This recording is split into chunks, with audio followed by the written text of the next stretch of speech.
ఈ దినము అందరూ కూడా దేవుని యొక్క సన్నిధిలో సంతోషముగా ఆనందముగా ఉండవలెను.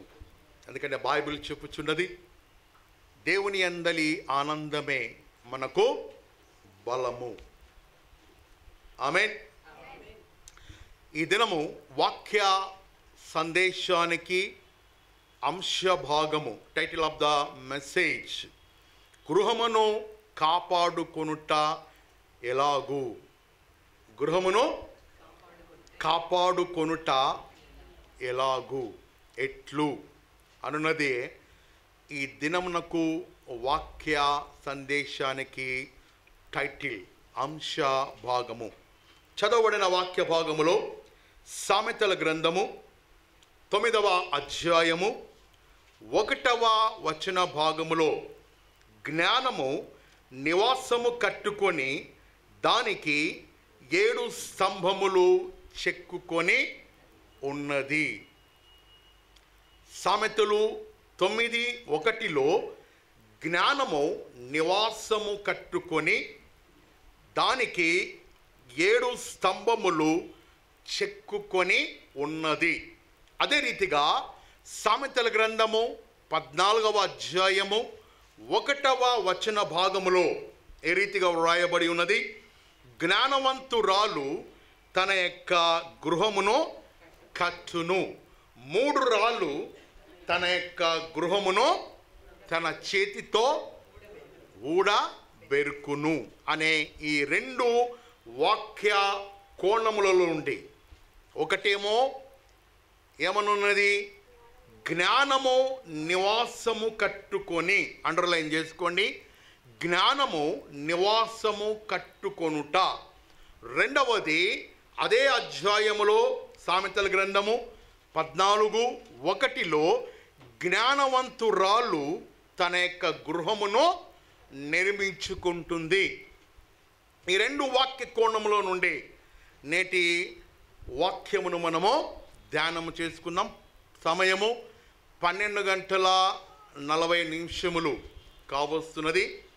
మరి దేవుని యొక్క కృప, ఆత్మ నడిపింపును బట్టి మనము ముందుకు సాగిపోదాం. పరిశుద్ధ బైబిల్ గ్రంథంలో ఈ జ్ఞానము ఏమిటి అంటే, జ్ఞానము నివాసము కట్టుకొని మరియు జ్ఞానవంతురాలు తన యొక్క గృహమును నిర్మించుకొనుతున్నది అనుటలో ఈ జ్ఞానము ఏమై ఉన్నది, ఈ జ్ఞానము ఏమిటి అంటే పరిశుద్ధ బైబిల్ వాక్యమే జ్ఞానమై ఉన్నది. ఆమేన్. ప్రభు అయిన యేసు క్రీస్తు ప్రభుల వారే జ్ఞానమై ఉన్న దేవుడు. ఆదియందు వాక్యము ఉండెను, ఆ వాక్యము దేవుడై ఉండెను, ఆ వాక్యము దేవుని వద్ద ఉండెను, ఆ వాక్యమే జ్ఞానముగా, శరీరముగా, క్రీస్తుగా, రక్షకుడిగా, వైద్యునిగా, కాపరిగా, మార్గముగా, జీవముగా ఆ జ్ఞానము ఈ లోకానికి ప్రత్యక్షమాయను. ఆమేన్. కాబట్టి నేడు ఆధునిక కాలంలో మనము జీవిస్తూ ఉన్నాం. అనేక మంది గృహాలలో జ్ఞానము లేక వారి యొక్క స్వంత ఆలోచన ప్రకారముగా గృహములను వారు ఏర్పాటు చేసుకొని, కొన్ని గృహాలలో వారు అనేక రకాలుగా బాధపడుతూ ఉంటారు. గృహాలలో ఐక్యత లేకుండా, సమాధానము లేకుండా, ప్రేమ లేకుండా, ఏక మనస్సు లేకుండా, ఏక అభిప్రాయాలు కుటుంబాలలో లోపించుట వలన, సహసంబంధాలు లేక, అన్నదమ్ముల మధ్య, అక్క చెల్లెళ్ళ మధ్య, భార్య భర్తల మధ్య, కుమారులు కుమార్తెల మధ్య, కోడళ్ళ మధ్య, ఈ రీతిగా గృహాలను దర్శించుట సమయంలో అనేక మంది అనేక రకాలుగా గృహాలలో వారు బాధపడుతూ వ్యక్తపరుస్తుంటారు. ఒకరిని నేను ప్రశ్నించినప్పుడు ఒక సహోదరుడు చెప్పిన మాట ఏమిటంటే, సార్, నేను గృహానికి వెళ్ళాలి అంటే మా గృహము ఒక చిన్నపాటి నరకముగా నేను భావిస్తున్నాను. మా గృహాలలో ప్రేమ, ఐక్యత, సమాధానము, ఆనందము లేక నేను నా యొక్క జీవితాన్ని లోకముతో రాజీపడి గడుపుతూ త్రాగుడు, ఇతర ఐహిక విచారాలకు నేను లోనై జీవిస్తున్నానని. మరికొన్ని గృహాలను దర్శించినప్పుడు కొన్ని గృహాలు ఏ రీతిగా ఉన్నాయి అంటే, కొన్ని గృహాలలో, కొన్ని కుటుంబాలలో సాంప్రదాయపరమైన క్రియలు, సాంప్రదాయపరమైన ట్రెడిషన్, ఆలోచనలు, ఉద్దేశాలు, ఆచారపరమైన భక్తి భావాలు, కుటుంబాలలో సమాధానాలు లేక మాంత్రికులను సంప్రదించుట మరియు వాస్తు శాస్త్రాలను సంప్రదించుట. ఆ వాస్తు వారు మీ గృహము బాత్రూము ఈశాన్యంలో ఉంది, దాన్ని నైరుతిలో పెట్టండి. మీ యొక్క కిచెన్ తూర్పున ఉన్నది, అది పడమర పెట్టండి అని ఈ రీతిగా కొన్ని గృహాలలో ట్రెడిషన్, సాంప్రదాయ, ఆచారపరమైన గృహాలుగా, క్రైస్తవ గృహాలుగా, ఇతరులను సంప్రదించి ఆలోచన చేసే గృహాలుగా, లోకానుసారంగా జీవించే గృహాలుగా నేటి క్రైస్తవ గృహాలు ఉంటూ ఉన్నాయి. ఇవి వాస్తవం అండి. ఏమిటండి కారణం అంటే, మా గృహంలో శాంతి సమాధానం లోపిస్తున్నాయి కాబట్టి మేము వాస్తు శాస్త్రాన్ని ఆ చెప్పే వ్యక్తిని సంప్రదించినప్పుడు, ఆగ్నేయంలో ఏదో వన్ తలకాయ ఉందంట, తిక్కవన్నీ ఆలోచనలు, ఆగ్నేయంలో అది ఉంది, ఈశాన్యంలో బరువు ఉంది, తూర్పున హైట్ ఉంది. ఇలా హైందవులు అనుకుంటే ఏమోలే, వారు విగ్రహారాధికులు అనుకున్నాం. క్రైస్తవులే, వాక్యము తెలిసిన ప్రజలే, ఆషాఢం వచ్చిందండి, మా కోడలు ఇంట్లో ఉండకూడదు. రియల్ అండి. ఆషాఢం ఉన్నది కాబట్టి మేము మటన్లు, చికెన్లు తినము. ఇలా అనేక క్రైస్తవ కుటుంబాలు రకరకాల సాంప్రదాయపరమైన భక్తి భావాలతో కుటుంబాలు ఈనాడు కలిగి ఉన్నారు. ప్రేమైన దేవుని సంఘస్థులారా, మన యొక్క గృహములు కట్టబడాలి అంటే, మన యొక్క గృహాలలో దేవుని ప్రేమ, ఐక్యత, సమాధానము, సంతోషము, ఆరోగ్యము, ఐశ్వర్యము, ఘనత, సుఖ సంతోషాలతో మనము జీవించాలి అంటే మనకు కావలసినది, ప్రాముఖ్యమైనది దేవుని యొక్క వాక్యము. ఆమేన్. వాక్యము ద్వారానే మన యొక్క గృహాలు నిర్మింపబడతాయి. రెండవది, ప్రార్థన ద్వారా గృహాలు కట్టబడతాయి. మూడవదిగా, స్తుతి ఆరాధన ద్వారానే గృహాలు ఆధ్యాత్మికంగా ఎదుగుతాయి.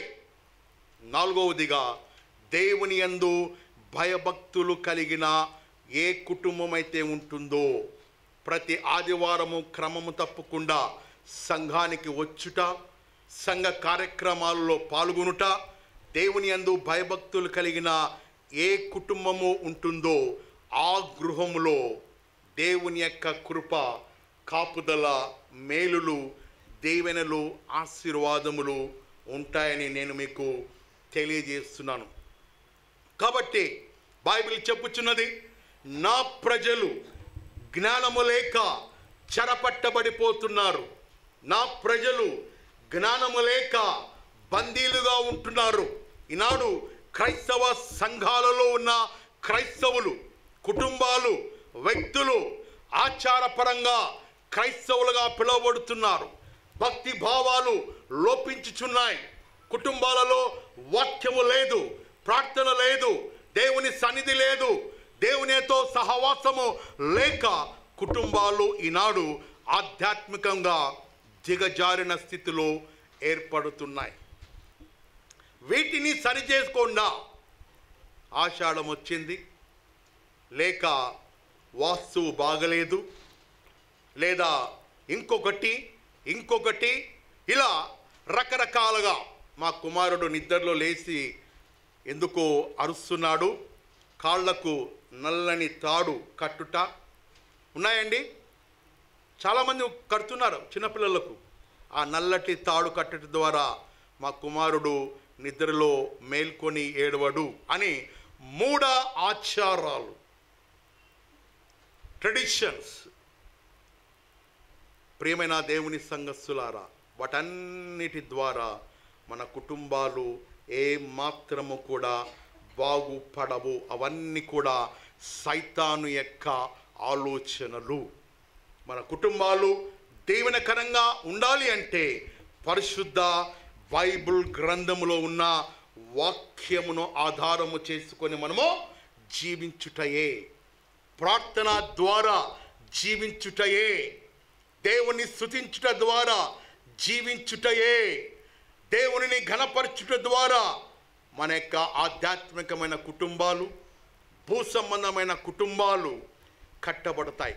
కుటుంబాలలో ప్రేమ, ఐక్యత, సమాధానము, శాంతి, ఆశీర్వాదములు, మేలులు ఇవన్నీ చూడాలి అంటే కేవలము వాక్యము ద్వారా, కేవలము ప్రార్థన ద్వారా, కేవలము దేవునిని స్తుతించుట ద్వారా, ఆరాధించుట ద్వారా, దేవునితో సహవాసము చేయుట ద్వారానే ఆధ్యాత్మికంగా మనము అభివృద్ధి చెందుతాం. తీయండి కీర్తన 127:1. కీర్తనలు 127:1. యెహోవా ఇల్లు కట్టించని ఎడల దాని కట్టువారి ప్రయాసము వ్యర్థమే.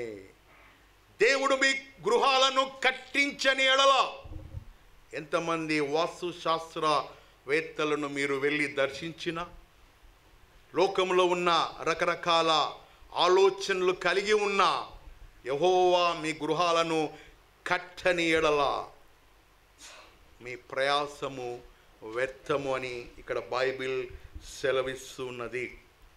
మన గృహాలు దేవుని ద్వారా కట్టబడాలి, ఆశీర్వాదకరంగా ఉండాలి అంటే నంబర్ 1 గమనించండి, మన యొక్క గృహము రక్షణ గృహముగా ఉండవలెను.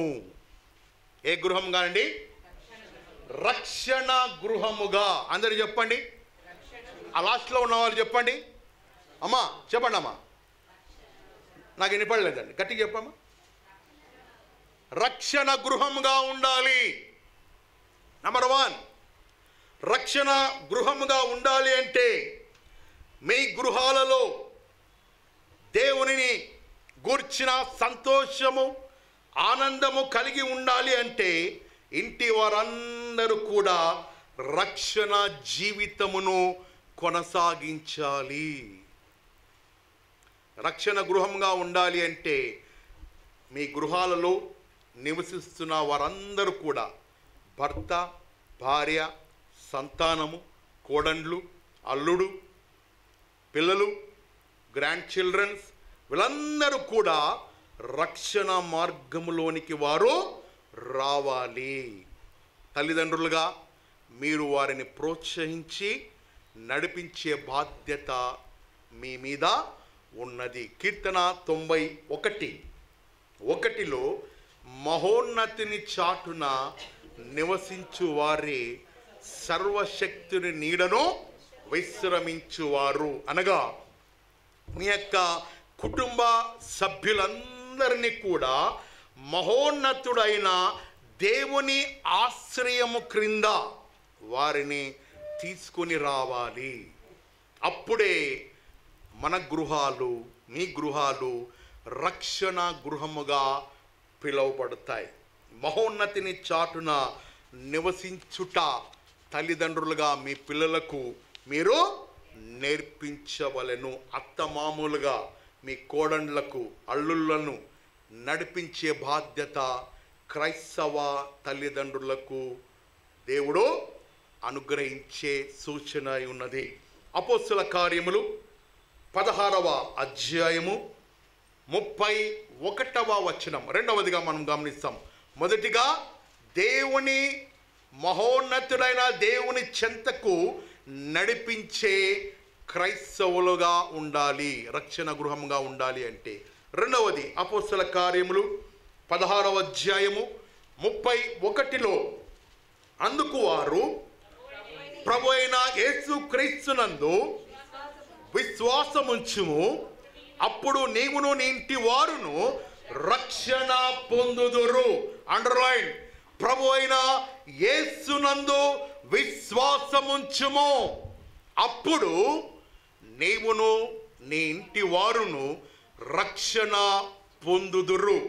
ప్రభు అయిన యేసు క్రీస్తునందు ఎప్పుడైతే మీరు విశ్వసిస్తారో, నమ్ముతారో, ఆ విశ్వాసము మీ కుటుంబానికి రక్షణ మార్గములోనికి నడిపించే విధముగా ఉంటూ ఉన్నది. కాబట్టి రెండవది, రక్షణ గృహములో రెండవది విశ్వాసము కలిగిన గృహముగా ఉండవలెను.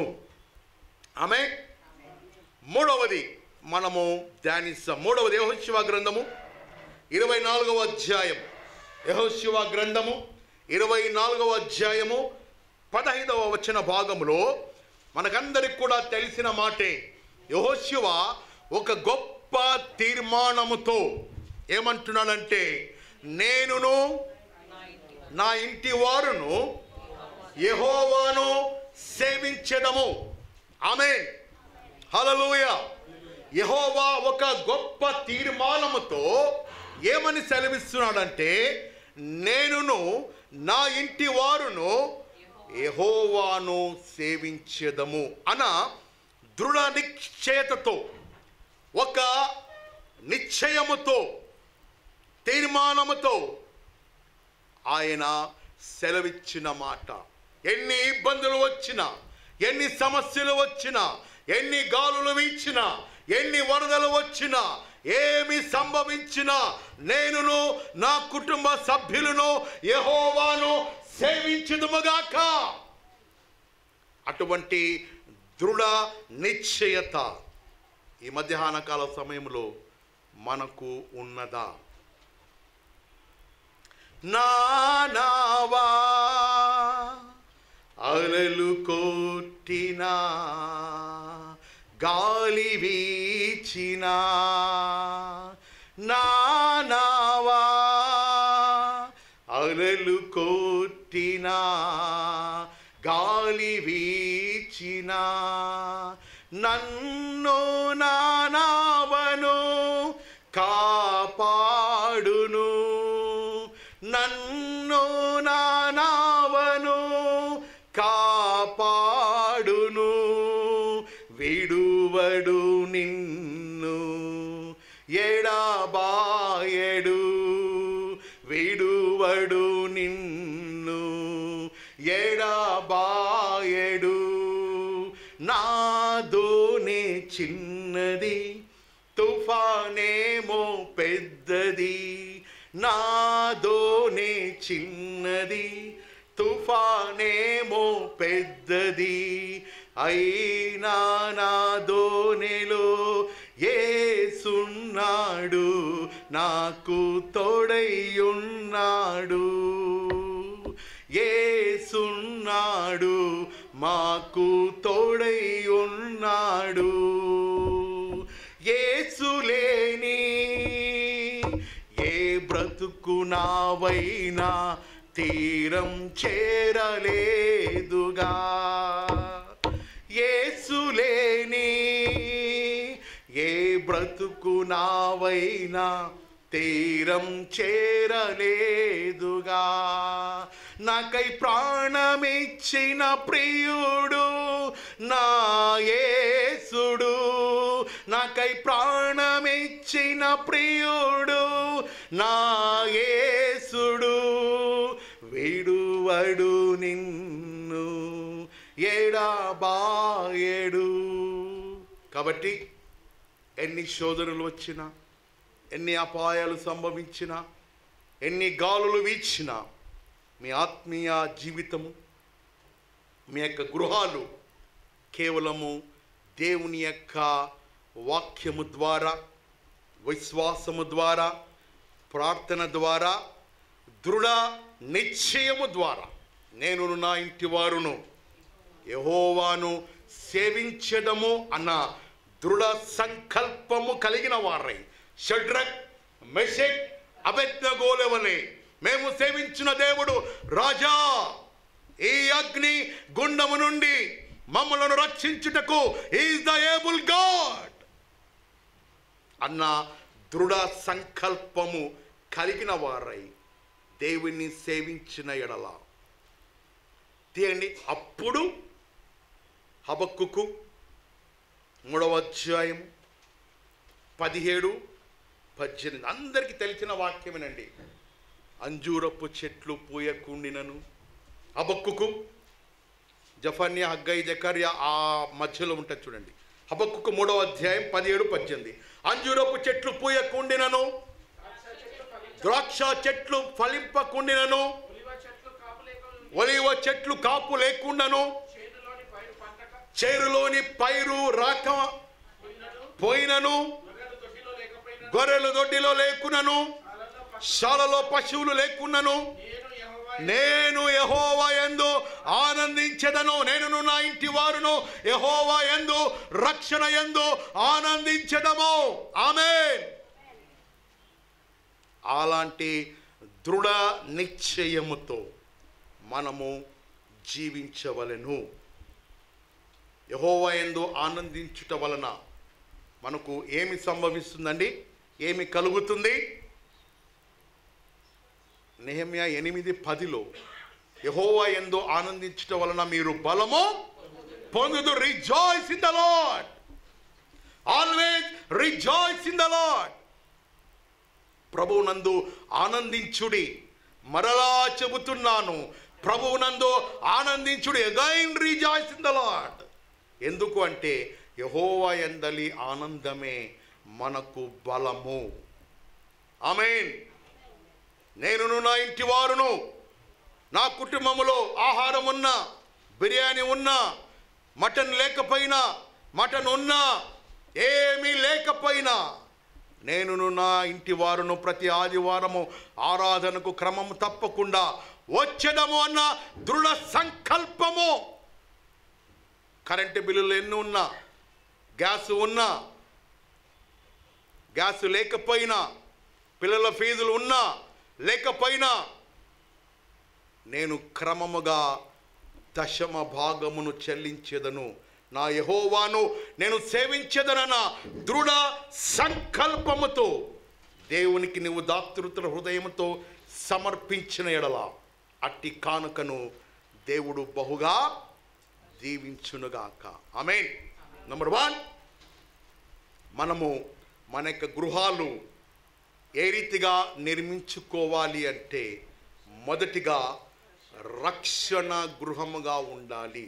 ఆ రక్షణ గృహముగా ఉండాలి అంటే ఏం క్వాలిఫికేషన్ కలిగి ఉండాలండి? నంబర్ 1, మహోన్నతుడైన దేవుని చెంతకు కీర్తన 91:1 మహోన్నతిని చాటున నివసించు వారే సర్వశక్తిని నీడ క్రింద మీ భర్తలను, మీ భార్యలను, మీ సంతతిని నడిపించే తల్లిదండ్రులుగా ఉండవలెను. రెండవదిగా అపొస్తలుల కార్యములో మనము చూసిన యెడల నీవును నీ ఇంటి వారును రక్షణ పొందాలి అంటే విశ్వాస మార్గములో జీవించవలెను. మూడవదిగా యెహోషువ సెలవిచ్చిన రీతిగా దృఢ సంకల్పముతో ఏమని చెప్తున్నా? నేను నా ఇంటి వారును యెహోవాను సేవించెదము అన్న మాట ద్వారా మనము దృఢ సంకల్పముతో నిశ్చయతతో దేవుణ్ణి సేవించిన యెడల హబక్కుకు 3వ అధ్యాయము 17-18 చెప్పబడిన రీతిగా యెహోవా యందు ఆనందించుట వలన మన గృహాలకు మేలులు, రక్షణ గృహముగా, ఆశీర్వాదము పొందిన గృహముగా ఉంటాయి. నంబర్ 1. రెండవదిగా పరిశుద్ధమైన గృహముగా మన యొక్క గృహాలు ఉండవలెను. మొదటిగా రక్షణ గృహముగా ఉండాలి అంటే 3 విధానాలు మనం పరిశీలించి ఉన్నాం. ఇప్పుడు రెండవ కోణములో పరిశుద్ధమైన గృహాలుగా మన గృహాలు ఉండవలెను. ఆదికాండము 35వ అధ్యాయము 2వ వచనం. ఆదికాండము 35వ అధ్యాయము 2వ వచనంలో అక్కడ యాకోబు తన ఇంటి వారితో తన యొద్దనున్న వారందరినీ మీ యొద్దనున్న అన్య దేవతలకు సంబంధించిన విగ్రహాలు మిమ్మును మీరు శుభ్రపరచుకొని మీ వస్త్రములను మార్చుకొని మనము లేచి బేతేలునకు బేతేలునకు వెళ్ళుదునుము. యాకోబు పితరులలో 3వ వ్యక్తి. యాకోబు ఎవరి కుమారుడండి? లాస్ట్లో ఉన్నవారు చెప్పండి. ఇస్సాకు కుమారుడు. అబ్రహాము, ఇస్సాకు, యాకోబు. ఈ సంతతికి చెందిన యాకోబు ప్రజలతో, తన కుటుంబస్తులతో ఏమని చెప్తున్నాడంటే, గమనించండి, మీ జీవితాలలో కుటుంబాలలో ఉన్న అన్య విగ్రహాలు ఏవైతే ఉన్నాయో వాటిని తీసి పారవేయుడి, మిమ్ములను మీరు పరిశుద్ధపరుచుకొనుడి అనే మాట ఆదికాండము 35వ అధ్యాయము 2వ వచనములో వాక్యములో వ్రాయబడి ఉన్నది. ప్రియమైన దేవుని సంఘస్థులారా, మరి మీరు ప్రశ్న వేయవచ్చు, సార్ లేదా పాస్టర్ గారు, మేము క్రైస్తవులుగా పిలువబడిన తర్వాత, లేదా మా తల్లిదండ్రులు మేమందరము కూడా పూర్వీకులు వారందరూ కూడా క్రైస్తవులే, మరి మా గృహాల్లో అన్య విగ్రహాలు ఏముండాయండి? ఒక యేసు ప్రభు వాక్యము, పాటలు తప్ప అని మీరు అనవచ్చు. అయితే పరిశుద్ధ బైబిల్ గ్రంథంలో దేవుని యొక్క ఇశ్రాయేలు ప్రజల వంశానికి చెందిన ఒక వ్యక్తి జీవితము ద్వారా మనము కొన్ని పాఠాలు నేర్చుకున్నాం. ఆ వ్యక్తి జీవితంలో ఏవి అన్య విగ్రహాలుగా పిలువబడినాయో లూకా రాసిన సువార్త 19వ అధ్యాయము 5వ వచన భాగములో అక్కడ జక్కయ్య యేసు ఆ చోటికి వచ్చినప్పుడు కనులెత్తి చూచి, జక్కయ్య త్వరగా దిగుము, నేడు నేను నీ ఇంట ఉండవలసి ఉన్నది చాలండి అని అతనితో చెప్పెను. ఎరుకో ప్రాంతములో యేసుక్రీస్తు ప్రభుల వారు వెళుతూ ఉన్నప్పుడు, జక్కయ్య త్వరగా దిగిరా, నేడు నేను నీ ఇంట ఉండవలసి ఉన్నది. ఇతడు జక్కయ్య అబ్రహాము సంతతికి చెందిన వ్యక్తి. ఇతని జీవితంలో అన్య ఆచారపరమైన ధనము అనే విగ్రహము ఇతని జీవితంలో కుటుంబంలో చోటు చేసుకొని ఉన్నది. వృత్తిరీత్యా ఈ జక్కయ్య ట్యాక్స్ కలెక్టర్, అనగా పన్ను వసూలు చేసే వృత్తి.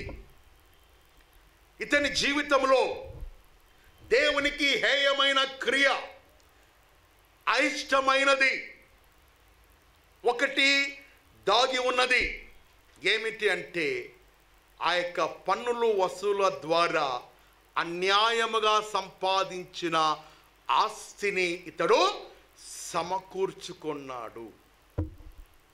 అప్పుడు ఆ వ్యక్తి పశ్చాత్తాపంతో జక్కయ్య యేసు దగ్గరకు వచ్చి, అయ్యా, నేను సంపాదించిన అన్యాయపు ఆస్తిలో ఈ విగ్రహము నా జీవితంలో ఇంతవరకు ఏలుబడిగా ఉన్నది. మీకు తెలుసా అండి, ధనము కొంతమందికి విగ్రహంగా ఉంటుంది.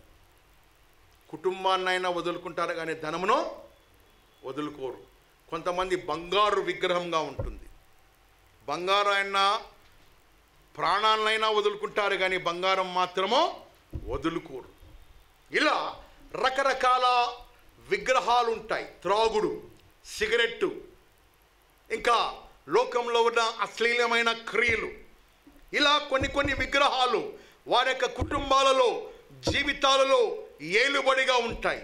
అలానే జక్కయ్య కుటుంబములో, జక్కయ్య జీవితంలో ధనము అనే విగ్రహము ఏలుబడిగా ఉంది. ఆ ధనము ద్వారా అతడు దేవుని దృష్టిలో దూరముగా జీవిస్తూ ఉన్నాడు. యేసుక్రీస్తు ప్రభుల వారు ఎప్పుడైతే సెలవిచ్చినాడో అప్పుడు జక్కయ్య జీవితంలో తను తాను పరీక్షించుకొని తాను సంపాదించిన ఆస్తిని, ఆ యొక్క ఐశ్వర్యమును ఏవైతే అన్యాయంగా సంపాదించినాడో వాటన్నిటిని తిరిగి వారికి చెల్లించి వేసినప్పుడు యేసుక్రీస్తు ప్రభుల వారు ఒక శ్రేష్టమైన మాట అతనికి సెలవిచ్చినాడు. ఏమిటి ఆ మాట అంటే, నేడు ఈ గృహమునకు రక్షణ వచ్చినది. నేడు ఈ గృహానికి రక్షణ వచ్చినది. ఎప్పుడైతే మన జీవితాలలో ఈ అన్య విగ్రహాలు, డబ్బు, పేరు, ప్రఖ్యాతలు, ఐశ్వర్యము, లోకము, నటన, సాంప్రదాయపరమైన క్రియలు, ఇవన్నీ కూడా ఆత్మీయ జీవితంలో ఒక్కొక్కరి కుటుంబాలలో జీవితాలలో విగ్రహాలుగా ఏర్పడి ఉంటాయి. చాలామంది గమనించరు. కొన్ని గృహాలలో టీవీలు విగ్రహంగా ఉంటాయి. టీవీ సీరియళ్ళు విగ్రహాలుగా ఉంటాయి. కొన్ని కుటుంబాలలో ముసలమ్మ ముచ్చట్లు విగ్రహాలుగా ఉంటాయి. కొన్ని కుటుంబాలలో సమస్యలు, అప్పులు, వేదనలు, దుఃఖములు, అశాంతి లేక జీవిస్తూ ఈ రీతిగా రకరకాల విగ్రహాలు వారి యొక్క కుటుంబాలలో చోటు చేసుకొని ఏలుబడి చేస్తూ ఉంటాయి. మరికొన్ని కుటుంబాలలో త్రాగుడు, సిగరెట్లు, పేకాటలు, క్రిస్మస్ వస్తే పైన బారు, ఇంట్లో పైన స్టారు, కింద బార్. కొంతమంది కుటుంబాలలో ఇలా సిగరెట్లు, వడ్డీ వ్యాపారం చేయుటలు, లాభము గడించాలి అని అదొక విగ్రహారాధన, వడ్డీ వ్యాపారం, అన్యాయముగా సంపాదించుట. మరి కుటుంబాలలో రకరకాలుగా ఈ రీతిగా కుటుంబాలలో అత్త కోడళ్లను వేధించడం, వరకట్నం తేలేదని వేధించడం, ఇలా రకరకాల సమస్యలు కుటుంబాలలో ఏర్పడి వీటన్నిటికీ మూల కారణము అవన్నీ కూడా ఆత్మీయ కోణములో గమనించినలా ఒక్కొక్క విగ్రహముగా ఏలుబడి చేస్తూ ఉంటాయి. తద్వారా కుటుంబాల్లో శాంతి లోపిస్తుంది, సమాధానము, ఐక్యత, ప్రేమ. వచ్చిన కోడలేమో, మీ అమ్మ నన్ను చాలా రభస పెడుతున్నది, నేను ఈ కుటుంబంలో ఉండాలి అంటే నీవు నాతో బయటకు రావాలి, చలో బయటకు పోదాం. అత్తేమో నా కొడుకును తీసుకొని వెళ్ళిపోయింది, మాకు అన్యాయం చేసింది. ఆమెకు తోడు ముసలమ్మ ముచ్చట్లు కొంతమంది, లేదమ్మా మీ కొడుకు తాళి కడుతున్నప్పుడు నా ఎడమ కన్నా అదిరా, అప్పుడే అనుకుంటున్నా అమ్మో ఆమె చాలా గయ్యాలిది ఆ పిల్ల, ఓహో. ఇలా మాటల ద్వారా ఆమెను ఇంకా బలపరిచే స్త్రీలు ఎందరో ఉంటుంటారు. క్షమించండి, మీరు మంచివారు, కాకపోతే కొన్ని సందర్భాలలో నేను గమనించిన విషయాలు మీతో పంచుకుంటున్నా. ఇలా కుటుంబాలలో ఒక్కొక్కరి కుటుంబాలలో ఒక్కొక్క విగ్రహము చోటు చేసుకుంటూ ఉంటుంది. భార్యాభర్తల మధ్య అన్యోన్య ప్రేమ సహవాసము లేక అనుమానాలు, త్రాగుడు, ఇలా రకరకాల మరికొన్ని కుటుంబాలలో గమనించిన ఇద్దరు కూడా మంచి గవర్నమెంట్ ఎంప్లాయీస్ అయినప్పటికీ సుఖభోగాల నిమిత్తము, ఐహిక విచారాల నిమిత్తము లంచాలు తీసుకొనుట ద్వారా భార్య వాళ్ళని వీళ్ళని చూసి ప్రోత్సహించి, ఏమండి మనము ఫలానా వాళ్ళు ఫలానా కారు కొన్నారు, మెర్సిడెస్ బెంజ్, అది 1,50,00,000, ఎలాగైనా మనము కూడా ఆ కారులో పోవాలి అని భర్తకు ఉద్యోగంలో ఏం పర్వాలేదు లంచం తీసుకో మామూలే. ఇలా లంచాల ద్వారా కుటుంబాలలో ఎక్కువ ఆధిక్యం రావాలని కొన్ని కుటుంబాలలో ఈ రీతిగా వారు విగ్రహాలు కలిగి ఉంటారు. ప్రియమైన దేవుని సంఘస్థులారా, మీరు కాదు, క్షమించండి, కొన్ని కుటుంబాలు నేను గమనించినాను. అలా అనేక కుటుంబాలలో రకరకాల విగ్రహాలు కొన్ని చోటు చేసుకొని ఐహిక విచారాలు, ధనము, పేరు, ప్రఖ్యాతలు, హోదా, స్టేటస్సు, వీటన్నిటికీ మూల కారణము అపవాది యొక్క ఆత్మ సంబంధమైన జీవితంలో ఒక్కొక్కరు ఒక్కొక్క ఆశ కలిగిన విగ్రహాలు వారి యొక్క జీవితంలో చోటు ఇచ్చుట ద్వారా బైబిల్ గ్రంథము సెలవిస్తున్నది. అటువంటి వాటికి మనము చోటు ఇవ్వకూడదు. తీయండి, 2వ కొరింథీయులకు రాసిన పత్రిక 6వ అధ్యాయము 15 నుండి 18 వరకు. 2వ కొరింథీయులకు రాసిన పత్రిక 6వ అధ్యాయము 15 నుండి 18 వరకు. క్రీస్తుకు అనే మాటతో చదవండి. క్రీస్తునకు బెలియాలుతో ఏమి సంబంధము? అవిశ్వాసితో విశ్వాసికి పాలెక్కడిది? దేవుని ఆలయములతో విగ్రహములతో ఏమి పొందిక? మనము జీవము కలిగిన దేవుని ఆలయమై ఉన్నాం. అందుకు దేవుడు ఇలాగూ సెలవిస్తున్నాడు, నేను వారిలో, అండర్లైన్, నేను వారిలో నివసించున్నట్లు సంచరించుదును, నేను వారి దేవుడనై ఉందును, వారు నా ప్రజలై ఉందురు. కావున మీరు వారి మధ్య నుండి బయలువెడలి ప్రత్యేకముగా జీవించుడి. ప్రేమైన దేవుని సంఘస్థులారా, సంతోష్ నగర్ బ్యాప్టిస్ట్ సంఘస్థులారా, రెండవదిగా మన గృహాలు దీవెనకరంగా ఉండాలి అంటే, మన యొక్క గృహాలలో పరిశుద్ధమైన గృహముగా కట్టబడాలి అంటే అన్య ఆచారాల విగ్రహ వైఖరిని మనము తొలగించుకోవాలి. నేను వారిలో నివసించున్నట్లు, వారు నాకు ప్రజలై ఉండునట్లు అన్య విగ్రహాలతో కూడిన జీవితం నుండి కమో బయటకు రండి, నేను మీకు దేవుడనై ఉందును అని ప్రభువైన యేసుక్రీస్తు ప్రభుల వారు సెలవిస్తున్న మాటలివి. అదే రీతిగా ప్రకటన గ్రంథము 3వ అధ్యాయము 20వ వచనం. ప్రకటన గ్రంథము 3వ అధ్యాయము 20వ వచనం. వాక్యం ముగిస్తున్నానండి త్వరలో. ఇదిగో నేను తలుపు నద్ద నుండి నిలుచుండి తట్టుచున్నాను, ఎవడైనను నా స్వరము విని తలుపు తీసిన ఎడల నేను అతని యందును, అతనితో నేనును, నాతో అతడును భోజనము చేయుదును. గమనించండి, ఎప్పుడు ఆయన నీతో సహవాసము చేస్తాడు అంటే అన్య విగ్రహాలు నీ కుటుంబములో, నీ జీవితంలో నుండి తొలగింపబడినప్పుడు, పరిశుద్ధమైన గృహముగా పిలువబడినప్పుడు, దేవునికి యోగ్యమైన గృహముగా పిలువబడినప్పుడు, అప్పుడు ఇదిగో తలుపు యొద్ద నుండి నేను తట్టుచున్నాను, నా స్వరమును విని ఎడల నేను మీతో సహవాసము చేసేదను, నేను మీతో భోజనము చేయుదును. భోజనము చేయుట ప్రేమకు గుర్తు, భోజనము చేయుట సహవాసానికి గుర్తు, భోజనము చేయుట ఐక్యతకు గుర్తు. యేసుక్రీస్తు ప్రభుల వారు నేటికిని ఆయన నీ హృదయం అనే తలుపు యొద్ద నొక్కి ఆయన తడుతూ ఉన్నాడు.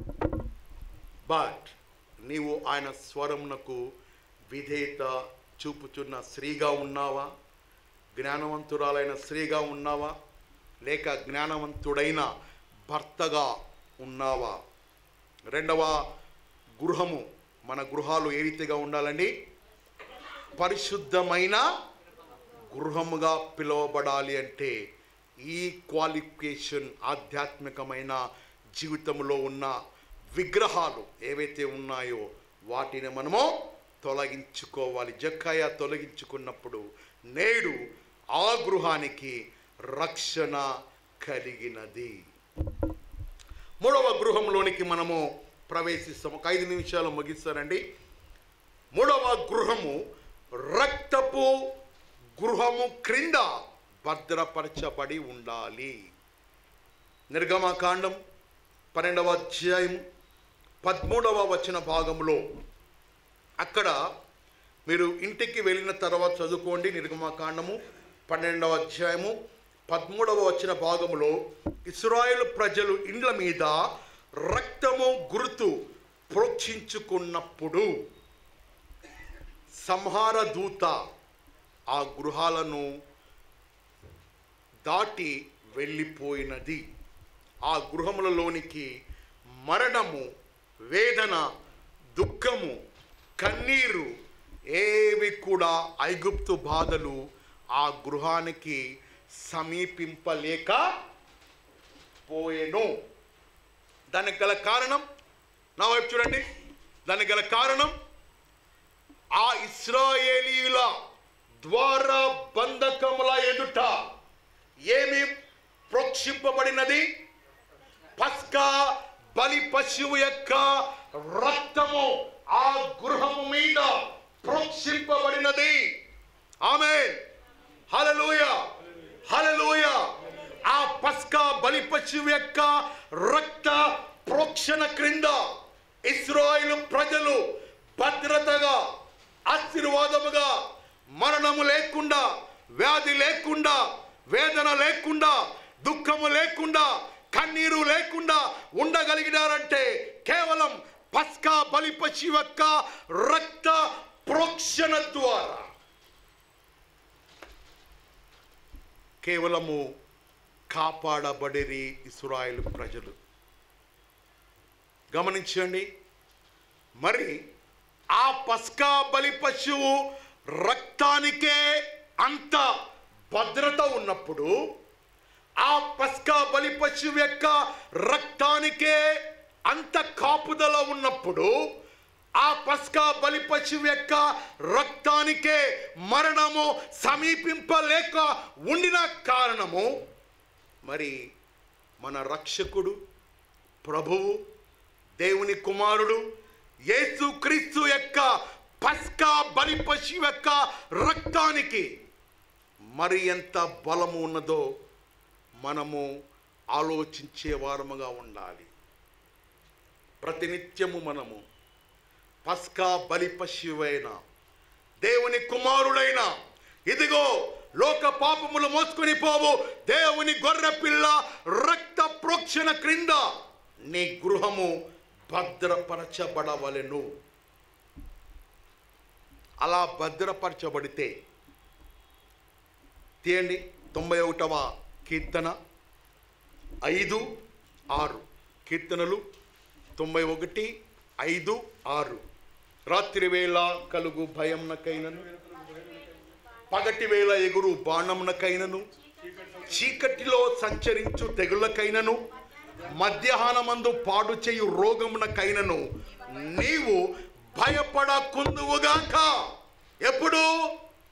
పస్కా బలి పశువైన కల్వరి రక్త ప్రోక్షణ క్రింద నీ గృహము కాపాడబడినప్పుడు, మధ్యాహ్నము వేళ సంభవించు తెగులకైనను, రాత్రి కాలపు వేళ సంభవించు అపాయాలకైనను నువ్వు బయటకు పోతున్నప్పుడు, బయట నుండి తిరిగి వస్తున్నప్పుడు, నీవు తిరుచున్న ఆహారము, త్రాగుచున్న నీరు, సేవిస్తున్న పీల్చున్న గాలి సమస్తము కూడా ఆశీర్వాదకరంగా, దీవెనకరంగా భద్రపరచబడాలి అంటే ప్రభువైన యేసుక్రీస్తు రక్త ప్రోక్షణ క్రింద నీ జీవితము, నీ గృహము భద్రపరచబడాలి.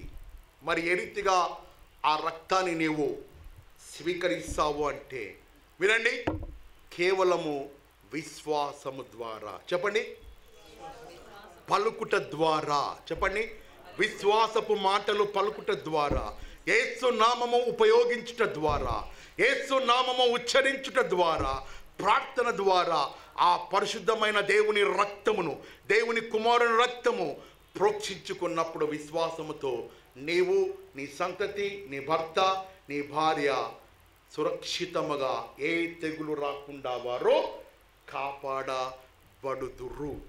పరిశుద్ధ బైబిల్ గ్రంథంలో యెహోషువ గ్రంథము 2వ అధ్యాయము 17వ వచన భాగములో అక్కడ రాహాబు అనే స్త్రీ మనకు కనబడుతూ ఉన్నది.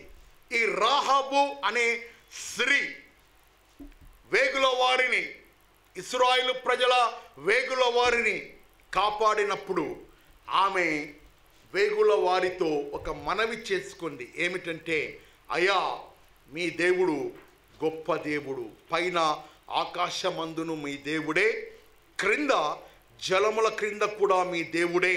కాబట్టి మీ దేవుని యొక్క సంరక్షణ క్రింద మేము కాపాడబడాలి అంటే ఏమి చేయాలి అన్నప్పుడు, అప్పుడు యెహోషువ సెలవిచ్చిన రీతిగా ఒక ఎర్రని దారమును నీవు నీ ఇంటి చుట్టూ, నీ రక్త సంబంధికుల గృహాల చుట్టూ, నీవు నివసిస్తున్న నీకు కావలసిన వారి చుట్టూ ఆ ఎర్రని దారమును కట్టుట ద్వారా మేము మిమ్ములను సంహరింపము. ఏం చెప్పినాడండి? ఆ ఎర్రని ద్వారము కట్టడము ద్వారా మీరు బ్రతికింపబడుదురు, మరణము మీకు సంభవింపదు. అలా ఆ స్త్రీ నమ్మి విశ్వసించినప్పుడు ఆ రాహాబు స్త్రీ తన రక్త సంబంధికులను, తన కుటుంబాన్ని భద్రంగా ఆ రక్త ప్రోక్షణ క్రింద, ఎర్రని రక్తము ఆ యొక్క రక్త ప్రోక్షణ ద్వారా, దారము ద్వారా తన వారిని ఆమె విశ్వాసము ద్వారా కాపాడుకోగలిగినది. రెండవ వ్యక్తిని మనము ధ్యానం చేసుకుని యోబు గ్రంథము 1వ అధ్యాయము 5వ వచనం. తాను తన కుటుంబాన్ని ఏ రీతిగా కాపాడుకున్నాడో ఇక్కడ వివరణ రాయబడినది. యోబు గ్రంథము 1వ అధ్యాయము 5వ వచనం. త్వరగా తీయండి, నేను వాక్యాన్ని ముగిస్తున్నా. యోబు గ్రంథం వారి విందు దినమున పూర్తి కాగా యోబు తన కుమారులు పాపము చేసిరేమో అని, తన హృదయములో దేవుని దూషించురేమో అని వారిని పిలువనంపించి, వారిని పవిత్రపరిచి అరుణోదయమున వారిలో ఒక్కొక్కరి నిమిత్తము చాలండి దహన బలుల ప్రోక్షణ ద్వారా రక్తపు కంచె వేసుకున్నప్పుడు, మనకందరికి కూడా యోబు కథ బాగా తెలుసు. ఆ కంచెను దాటి ఏ దుష్టుడు కూడా సమీపింప లేకపోయెను. కారణం, యోబు అరుణోదయమున లేచి తన కుటుంబస్తుల ఎడల బలులు యెహోవా దేవునికి ఆయన నామమునకు సమర్పించినప్పుడు ఆ యొక్క రక్త ప్రోక్షణ క్రింద తన కుటుంబస్తులను యోబు కాపాడుకుంటూ వచ్చినాడు. అలా మనము కూడా మన యొక్క కుటుంబాలను, మన కుటుంబస్తులను, మన కుటుంబములో ఏవి కూడా పగలు దేవుడు అగ్నిస్తంభముగా ఉండాలి అంటే రాత్రి అగ్నిస్తంభముగా, పగలు మేఘస్తంభముగా ఆయన కృప, ఆయన దయ, ఆయన కాపుదల, ఆయన సంరక్షణ భద్రత మన కుటుంబాలకు ఉండాలి అంటే ప్రాముఖ్యంగా మూడవది, మన కుటుంబాలు ఆధ్యాత్మికంగా ప్రభు అయిన యేసు రక్త ప్రోక్షణ క్రింద కాపాడబడవలెను. ఆమేన్. అలా దేవుని యొక్క కృపలో మన యొక్క ఆత్మీయ జీవితాలు, మన యొక్క కుటుంబాలు నిర్మింపబడవలెను. అందుకనే మొదటి వాక్య భాగములో మనము చదువుకున్న రీతిగా సామెతల గ్రంథం 14:1, సామెతల గ్రంథము 9:1లో జ్ఞానవంతురాలు తన యొక్క గృహాన్ని నిర్మించుకుంటుంది. మన యొక్క గృహాలు, జీవితాలు ఆధ్యాత్మికంగా నిర్మింపబడాలి అంటే నంబర్ 1, మన యొక్క గృహాలు ఏ రీతిగా ఉండాలండి? రక్షణ కలిగిన గృహముగా పిలువబడాలి. ఆ రక్షణ కలిగిన గృహముగా పిలువబడాలి అంటే 3 మెట్లు మీకు నేను సెలవిచ్చున్నాను. నంబర్ 1, మహోన్నతుడైన దేవుని నివాసము క్రింద గృహాన్ని కట్టుకోవాలి. నంబర్ 2, విశ్వాసము కలిగిన గృహముగా నిర్మించుకోవాలి. నంబర్ 3, నేను నా ఇంటి వారును యెహోవాను సేవించెదము. ఆ రీతిగా సేవించిన ఎడల అప్పుడు హబక్కుకు 3:17 మరియు 16 వచ్చిన భాగములో ద్రాక్ష ఆ యొక్క తీగలు ఫలింపకపోయినను, ద్రాక్ష చెట్లు ఫలింపకపోయినను, శాలలో పశువులు లేకపోయినను, గొర్రెలో దొడ్డిలో పశువులు లేకున్నాను, నేను నా ఇంటి వారును యెహోవాను సేవించెదము. ఇది నంబర్ 1, రక్షణ గృహములో భాగం. నంబర్ 2, పరిశుద్ధమైన గృహముగా మన గృహాలు నిర్మింపబడాలి. యాకోబు ఆ రీతిగా ఆదికాండం 35లో చెప్పబడిన రీతిగా అన్య విగ్రహాలన్నీ కూడా తీసివేసుకొని కుటుంబాన్ని ప్రతిష్ఠించినాడు. మన యొక్క జీవితాలలో, కుటుంబాలలో అన్య ఆచారపరమైన విగ్రహాలు, డబ్బు, పేరు, ప్రఖ్యాత, సిగరెట్లు, మందు, పన్పర, గుట్కా, లోకమాలిన్యము, లోక తలంపులు, లోక ఆశలు, ధనము, ఐశ్వర్యము, అనేక రకరకాలుగా విగ్రహాలు చోటు చేసుకుని ఉంటాయి. జక్కయ్య జీవితంలో మనము గమనించి ఉన్నాం. తన జీవితంలో ఆస్తి, డబ్బు అనేది అది ఒక విగ్రహముగా ఏలుబడి చేయించున్నది. దానిని ఆయన తొలగించుకున్నప్పుడు యేసు ప్రభుల వారు సెలవిచ్చిన మాట, నేడు ఈ గృహానికి రక్షణ లభించినది. మరియు హృదయం అనే ద్వారము ఎదుట నేను తడుతూ ఉన్నాను. ఎవరైనా నా స్వరము వినినెడలా అతనితో నేనును, నాతో అతడును సహవాసము, భోజనము చేయుట బంధుత్వానికి, ప్రేమకు, స్నేహానికి గుర్తుగా ఉన్నది. పరిశుద్ధమైన గృహంగా ఉన్నట్లయితే యేసు ప్రభుల వారు మీ గృహములో నివాసము చేసే దేవుడై ఉన్నాడు. మూడవదిగా, రక్త ప్రోక్షణ క్రింద మన యొక్క గృహాలు నిర్మింపబడాలి, కట్టబడాలి. ఆ రీతిగా రక్త ప్రోక్షణ క్రింద నిర్మింపబడితే కీర్తన 91 మరియు 5:6లో రాత్రి వేళ కలుగు భయమునకైనను, చీకటి లేగురు బాణమునకైనను, మధ్యాహ్నమందు పాడుచే రోగమునకైనను ఏ రోగము నీ గృహానికి సమీపింపదు. ఆయన నీకు రక్షకుడిగా, కాపడిగా ఉండే దేవుడై ఉన్నాడు. ఆ రీతిగా కాపాడుకున్న స్త్రీ పాత నిబంధన గ్రంథంలో రాహాబు అనే స్త్రీ, ఆమె రక్త ప్రోక్షణ కింద దారము కట్టుకొని తన వారిని, తన కుటుంబస్తులను విశ్వాసము ద్వారా కాపాడుకున్నది. మరి ఒక వ్యక్తి యోబు అరుణోదయమున లేచి తన కుటుంబస్తుల నిమిత్తము దేవునికి బలులు అర్పించినప్పుడు, యాచనలు అర్పించినప్పుడు దైవికమైన కంచె యోబు చుట్టూ ఏర్పడినది. సైతాను ముట్టలేక, దర్శించలేక పోయినాడు. ఈ రీతిగా మనము నిర్మించుకునేలా చివరిగా కీర్తన 118 15వ వచన వాక్యం ముగిస్తే 1 minute అండి. కీర్తన 118 15 తీయండి. నీతి మంతుల గుడారం, అందరూ కూడా చెప్పండి ఈ మాట. తీయండి. కీర్తనలు 118 15. నీతి మంతుల గుడారములలో రక్షణ గూర్చిన సునాదనము వినబడును. ఆమేన్, ఆమేన్. అందరు చెప్దాం. ఆమేన్. నీతిమంతుల గృహములలో చెప్పండి, రక్షణ గూర్చిన ఉత్సాహ సునాదనములు వినబడునుగాక. ఆమేన్, ఆమేన్. ఆ రీతిగా దేవుడు మీ కుటుంబాలను దీవించి తన కృపలో ఫలింపచేసి ఆశీర్వదించును గాక. క్షమించండి, కొంచెం సమయం ఎక్కువ అయినది.